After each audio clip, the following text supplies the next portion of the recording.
Hello বন্ধুরা, চলে এসেছি আমি আমি মানে আমি কড়াই না, আমি তোমাদের সাথে পৌলবী চলে এসেছি। আজকে বানাবো ঘরোয়া চিজ।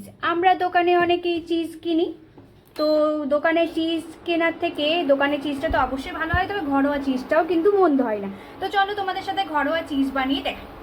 প্রথমে দেখতে পাচ্ছ আমি কিন্তু এখানে একটা ছোট্ট কড়াই বসিয়ে দিয়েছি, আর আঁচটা দিয়ে দিয়েছি হাজারে, তবে এটা একটু লোতে দিয়ে দেবো, কারণ যেহেতু কড়াইটা ছোট আর লোহার কড়াই তাড়াতাড়ি গরম হয়ে যাবে। তো চলো এবার আমি দিয়ে দেবো প্রথমেই বাটার। এখানে আমুলের বাটার নিয়ে নিয়েছি, তো বাটারটা প্রথমে দিয়ে দেবো। চলো,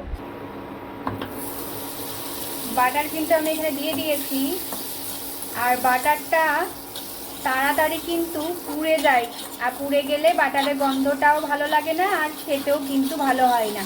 তো আমি এখানে ভালো করে নাড়িয়ে নেওয়ার পরে না ইন্ডাকশানটাকে বন্ধ করে দেবো, ঠিক আছে? কারণ এখানে কিন্তু অলরেডি গরম হয়ে গেছে। যাতে পুড়ে না যায় তার জন্য আমি এখানে দিয়ে দেব ময়দা। দিয়ে দিচ্ছি ময়দা, ওই তোমার 1.5 চামচ মতো ময়দা দিয়ে দিলাম।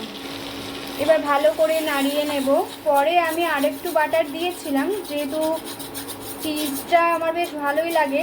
ঘরোয়া চিজ এই ফার্স্ট টাইমই বানাচ্ছি, আর ফার্স্ট টাইম বানিয়ে তোমাদের সাথে শেয়ার করছি, তো ওই জন্য একটু বেশি বানালাম। তো চলো এবার দিয়ে দেব দুধ। দুধ দেবো এখানে আমি 1/2 কাপ মতো, বেশি দিচ্ছি না কিন্তু। এবার কিন্তু পুরো নাড়াতে থাকবো, এর মধ্যে কিন্তু আর কিছু দেবো না।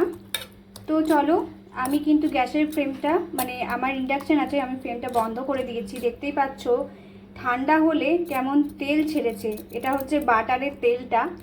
তো এখানে দেখতে পাচ্ছ আঠালো আঠালো হয়ে গেছে। তোমরা চাইলে এখানে কিন্তু অরিগানো আর গোলমরিচও অ্যাড করতে পারো, তবে আমি গোলমরিচ দিয়েও নি, অরিগানোটাও দিইনি, নর্মালি রেখেছি। দেখছো কীরকম আঠালো আঠালো যে চিজের মতো হয়ে গেছে, এটা কিন্তু ঘরোয়া চিজ। তো এইটাকে স্টোরেজ করে রাখতে হবে, তো আমি এটাকে স্টোরেজ করে ডিপের মধ্যে রেখে দিচ্ছি।